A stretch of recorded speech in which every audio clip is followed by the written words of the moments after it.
British Labour Party politician. Who was the main thing with you, if I may. Mrs. Thatcher, the leader of the Conservative Party at the time, our Prime Minister, she never brought into a federal Europe or a single currency. Neither did we in New Labour. We disagreed about many things, but we did agree, Conservative and New Labour, we did agree about the value of a single market, of free trade, and European institutions to promote it. The movement away from that has been a disaster for the British economy. Brexit was a disaster for the British economy, and we need to fess up to that. Now, I see no ready pathway in the foreseeable future for Britain to return to a single market. There's no ready pathway to do that. But the new UK government is committed to trade facilitation and closer ties with our number one trading partner, the European Union. So there are lessons to be learned from our European experience, for good and for ill. You know, as I say, I was christened in Achintafo, and we have a proverb amongst the Akan people that goes like this: if you come late to the kitchen, you may not have to break as many pots. If you come late to the kitchen, you may not have to break as many pots. So, what does that mean for us? It means this, surely. We need to embrace those aspects of the technological revolution which we are late to come to, but which are already and will even more so in the future drive business and underpin trade. I take artificial intelligence and blockchain technology as examples of that. Africa mustn't be left behind in either. And you know, let me say it frankly, the artificial intelligence must be diverse. It must not be centered on one particular part of the world. It must be diverse. Intelligence is global, and we must make sure through our own efforts that AI reflects also the African culture, the African personality, the African culture and the African personality. So every Ministry of Finance needs to have a dedicated capacity within it to help us understand in our generation what this is going to mean for the next and for future generations. So we understand in our generation what it means for us, for the next and future generations.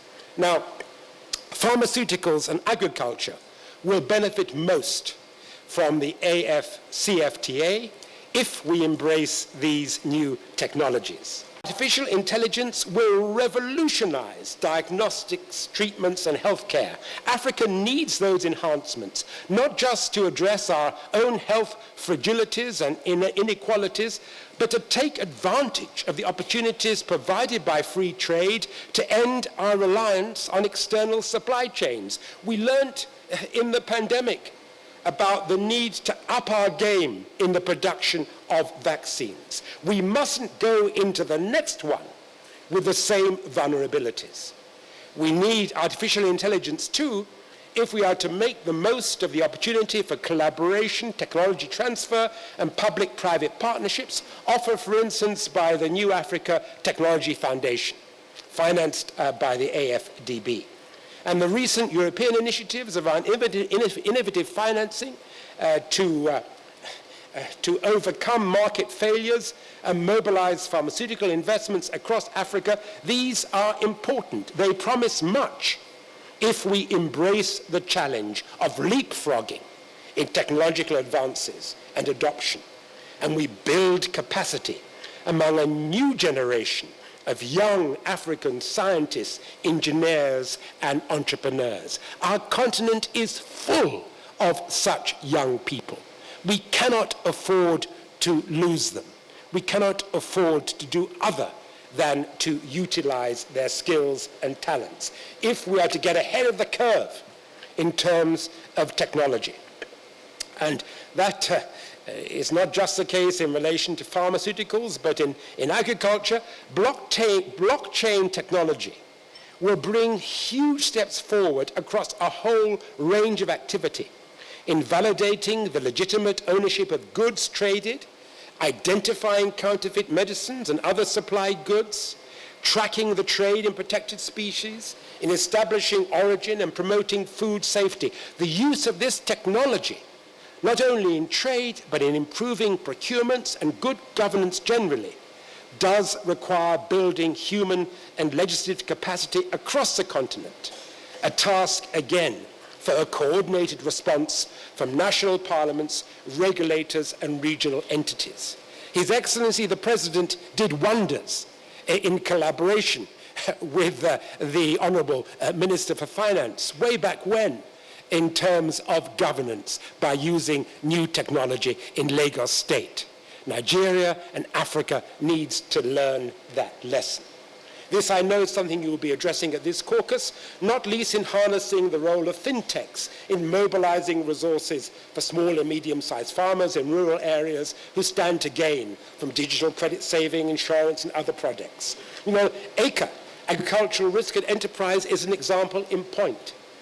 These farmers and our rural communities are central to Africa, our sense of self, our sense of identity. I owe them the Cocoa Marketing Board scholarship that helped fund my education in this continent.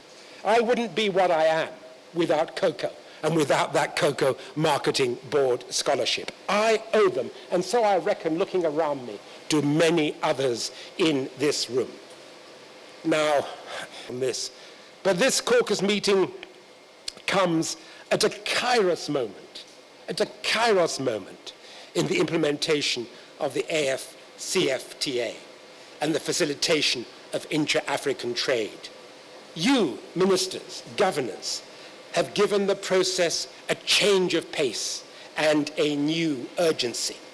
As ministers, you are clearly committed to embrace the challenges of leadership that the continent is crying out for, rooted in the best of African values and seeking the realization of the hopes and aspirations of our founding mothers and fathers. We need surely to re-energize Africa's politics and governance structures around a Pan-African commitment to free trade, freeing ourselves, freeing this continent from the tyranny of colonial borders and a mindset that looks always beyond the shores of this beloved continent. You know, Dr. Azikwe talked always of the importance of mental emancipation in building the new Africa. Africa deserves better. Africa deserves the best, in which indigenous wisdom and enterprise can flourish in agriculture and in the new technologies, yes, but rooted in the old African principles, the Ubuntu principles of we are what we are because of others. We are what we are because of others. I am an African, not because I was born in Africa, but because Africa was born in me. That was the wisdom. That was the wisdom of the late Osagyefo, Dr. Kwame Nkrumah. So, what does Africa What does the AFCFTA, what do these times demand of us all then, as Africans and friends of Africans? Only this, as I learned to say from the Xhosa people, vukuzenzele, vukuzenzele, which in translation means just this: get up, get out, and just do it. Get up, get out, and just do it. Vukuzenzele, vukuzenzele, vukuzenzele. Thank you. Thank you.